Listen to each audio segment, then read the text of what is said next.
بسم اللہ الرحمن الرحیم۔ Islamic Research Center. السلام علیکم ورحمۃ اللہ وبرکاتہ۔ انسان خطاؤں کا پتلا ہے۔ کوئی انسان ایسا نہیں جو گناہوں سے بچا ہوا ہو سوائے انبیاء اکرام کے۔ اللہ رب العزت نے ان کو معصوم بنایا ہے۔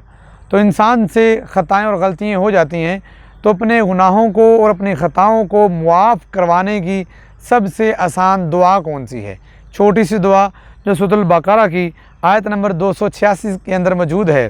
آپ وہ کثرت کے ساتھ دعا پڑھیے اور اپنے گناہوں کو معاف کروائیے۔ ربنا لا تؤاخذنا ان نسینا او اخطانا۔ اس کا مطلب یہ ہے اللہ جو ہم بھول جاتے ہیں، جو ہم سے خطائیں ہو جاتی ہیں، اللہ تو اس پہ ہمیں دنیا اور آخرت میں نہ پکڑنا، ہمارا مواخذہ نہ کرنا۔ یقیناً آنے والی مصیبتیں ہمارے گناہوں کی وجہ سے ہیں۔ اپنے گناہوں کو اس دعا کے ساتھ معاف کروا لیجئے اور یہ دعا کثرت کے ساتھ پڑھیے۔ ربنا لا تؤاخذنا ان نسینا او اخطانا۔